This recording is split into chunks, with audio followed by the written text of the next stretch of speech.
everybody. Welcome to Snyder's Rangers podcast, the podcast about Zack Snyder's Justice League, as well as other Snyder movies and Power Rangers. I am your host, Kenny, and this is my co-host, Jacob. And tonight we will be talking about the new Snyder Cut trailer, as well as some new updates on the Power Rangers movie reboot and the Lightning Collection action figures. So from here, let's get started on Zack Snyder's Justice League, where Jacob here will pick us up on that. Okay, well, we saw, the Zack Snyder's Justice League. The only thing was impressive about the new shots was that we see Superman's detail of how he flies from the other side. I mean, that does not scream, like an amazing shot, because the details of itself look so amazingly. I mean, it makes you think it's a real life hologram will look like it was 3D.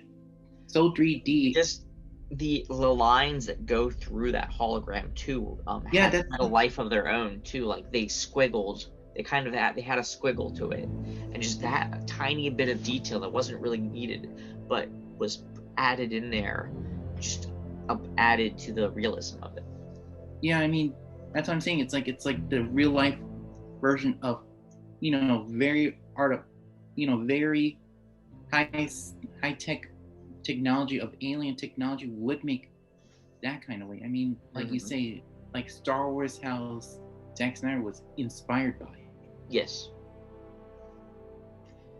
And also, what's very interesting is that this holographic of Superman looks so well put and very well detailed there.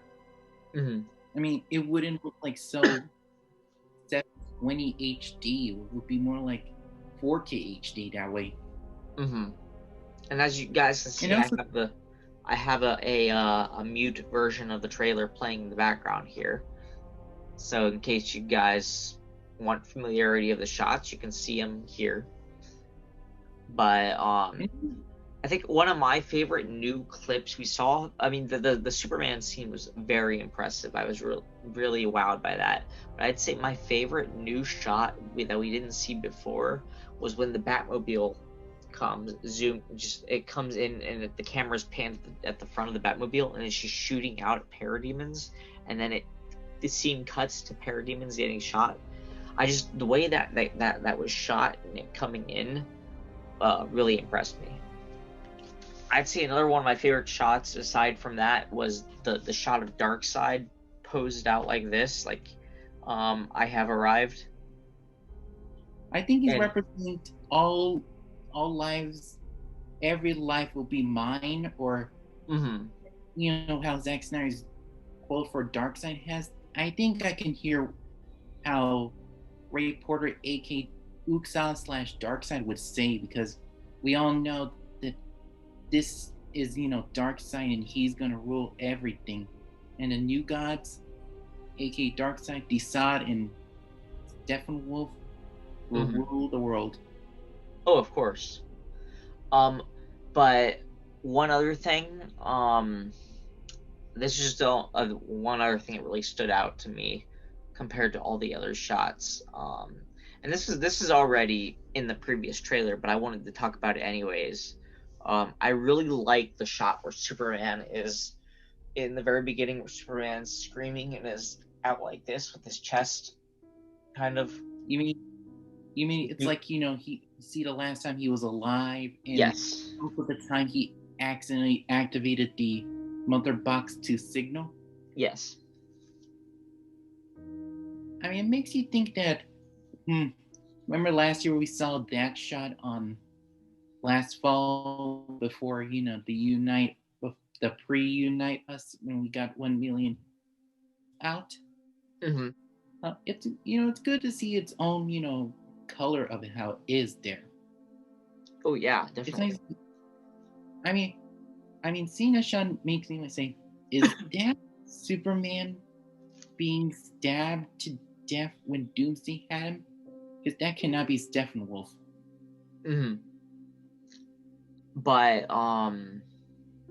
yeah, I think Snyder actually Zack confirmed that shot is from the very beginning of the movie in the opening credits, but done from but and what he said was in the opening credits of the film, it'll be the death of Superman from the perspective of Lois Lane and Batman and other people. Like the last time we saw him alive, and before. But it'll be done from the perspective of the spectators. Yeah, and also if you not notice the team, you know when Jason Momoa exit out the bar he was at? Mm-hmm.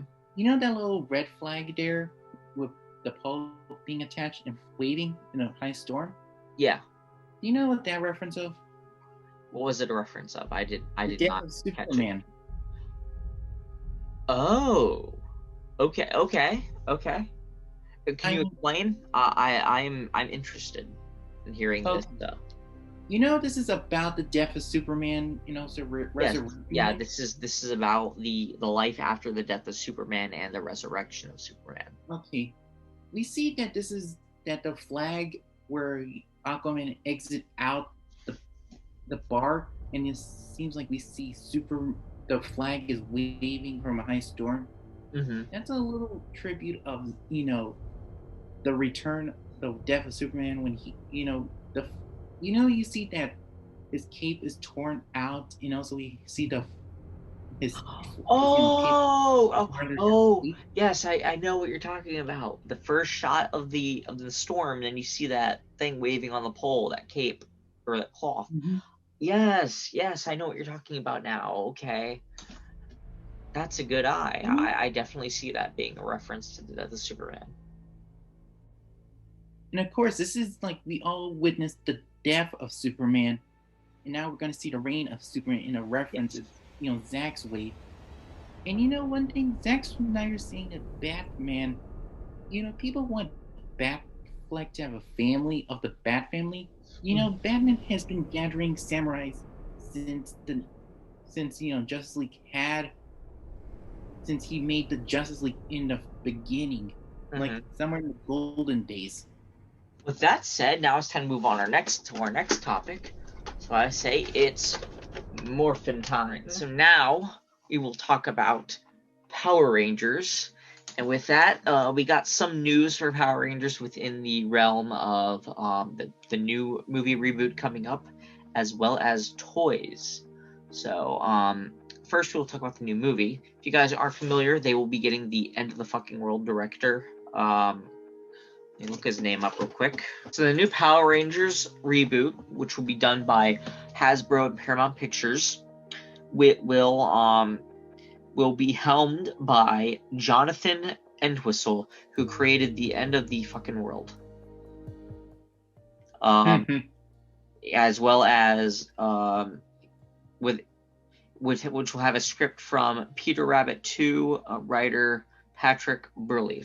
But yeah, the main premise of the film will involve time traveling back to 1993, meeting the original Mighty Morphin Rangers, and it'll jumpstart a new cinematic universe / TV universe that continues off the canon of the TV show that's been established, but it will also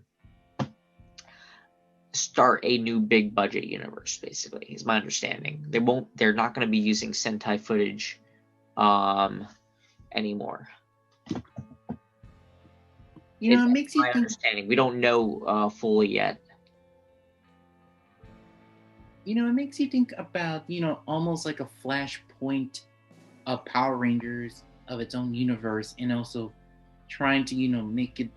And I feel like if they were trying to make, the Mighty Morphin, where Lord Draken and Ranger Slayer we got, I hope they would, put that in a future or somewhere in that way, because we all know that Lord Draken is a popular, Power Ranger, and we know that who doesn't like Tommy Oliver? Oh yes, and they did said there were I did read that there were plans to bring elements of the comic book into the movie, so we could very well see Lord Draken in there at some point. There have been theories about it too. And also, I hope they put Ranger Slayer, aka the future Kimberly. Oh yes, that would be freaking awesome. I mean, who doesn't like Power Rangers that becomes this Injustice verse? Aside from that, I think But yeah, that's all we know about the new Power Rangers movie, is that those minor details about the upcoming reboot. And it won't be connected to the 2017 movie, unfortunately. But beyond that, we have some new images of the new upcoming Lightning Collection Power Ranger figures from Hasbro. So I'm going to screen share that and share it as we talk about it. All right, so we will be having new Versus packs, which will have monsters in them. So like you were mentioning earlier, yeah, you have pumpkins there, as well as the Egyptian monster. It's a Sphinx. Astronomer. I think it's a Sphinx, yeah, something like that. We also had Andros versus Astronomer.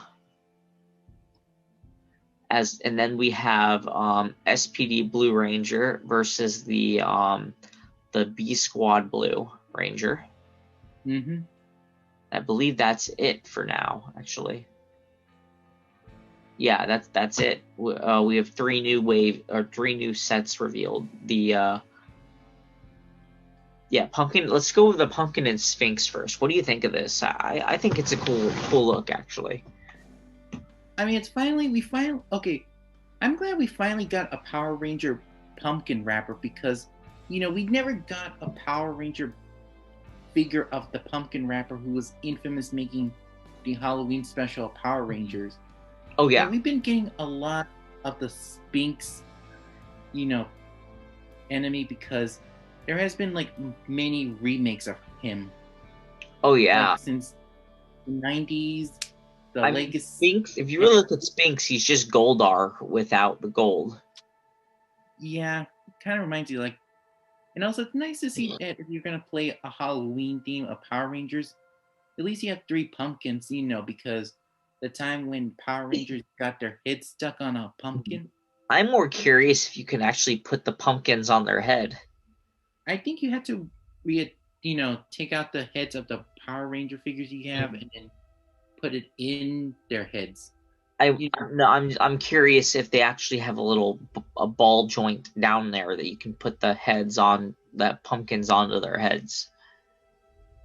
Let's see, read the details on here. Oh, and it's $30. That's not bad at all. Nah, it's not that bad at all. I mean, I was expecting $39.9. Yeah, I was expecting to be 40 at least, because just because oh wait. Double. Let's see. Pre-orders for the Lightning Collection King Sphinx are available here at Entertainment Earth for $30.99. Pumpkin Wrapper is also available here for the same price. You can get both figures in one go with the Wave 1 set that's priced at $59.99. Okay, so it's $60 for the full set, but it's $30 for the individual figures, it looks like. Never mind. Let's see. Yep. Just as I predicted, because it's 2 figures, will be $39.99. That's pretty much every figure you get when you try and get all these double packs of these characters. And I mean, that's happened to Tom McFarlane toys, where you have the Flash versus the Death Racer. Mm-hmm. And what's interesting is that this, the Blue Squad B, the Blue Ranger there. Yeah. It kind of looks so much like the In Space toy. Well, it's because they used the In Space helmets and then modded them. Yeah, that's what I see. I mean, I haven't noticed it. That was a In Space helmet. Oh yes, hold on. I'll even pull up my books. I believe they actually have a picture of it in here. So I got this book yesterday, and it's an ultimate visual guide to Power Rangers. It's like a visual history book, basically. And I believe they actually show the B Squad in here. Or at least I thought there was a picture of them in here.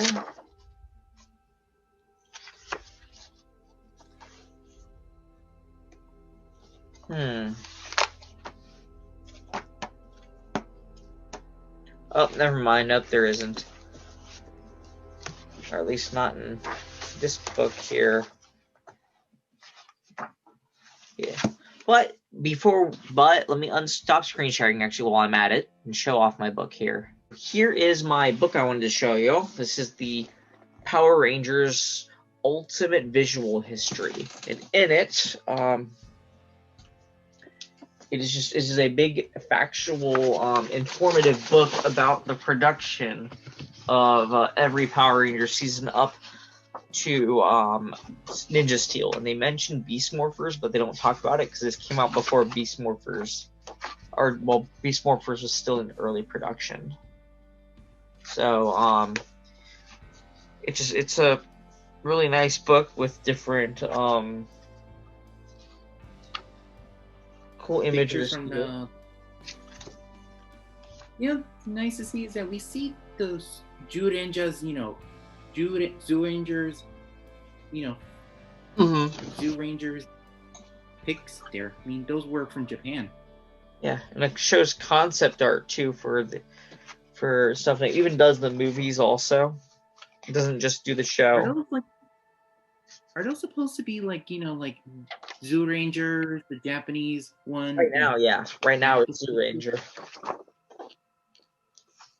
She got Masked Rider right here. Only one episode they made. Let me skip through here. Got Turbo, Space, Lost Galaxy. Oh yeah, in the Lost Galaxy you get a full map here of Terra Venture. Damn, that's nice, dude, and also cool. Oh yeah, I love this book. It was like $20 on eBay. And it's got Dino Thunder. Yeah, this book, it has pretty much everything. Little comic book panels here. Since the 90s? Yeah. Yeah, this is it. I recommend this for anyone who wants it. It's $20 on eBay. Probably more expensive in other places. I bought... Okay, do you know what's very interesting, dude? When you're trying to get the Power Rangers, the Power Rangers legacy from the 2017 is that it's nice to see you could collect all of those figures in order to connect the Megazord. Mm-hmm. Well, I think beyond that, that's a good place to close. Is there any final thoughts you'd like to add before we conclude this podcast? Well, to Power Rangers reboot. We all hope this one's not gonna be a failed one because we all need a Power Rangers universe instead of I agree. Marvel. We definitely do need a Power Rangers cinematic universe. Let's just hope this other one coming up will succeed. And as far as the Snyder Cut goes, I'm definitely rooting for it. I think it will be beautiful and amazing, and I have nothing but all praise for it. Please God, give us a full-on Power Ranger verse, and possibly give us Beetleborgs and Masked Rider verse. And before we go, if you guys could tell us what you think about this episode and what you recommend for topics for the next one, please let us know in the comments below. This is our first one, so we have not decided what our schedule for it will be yet.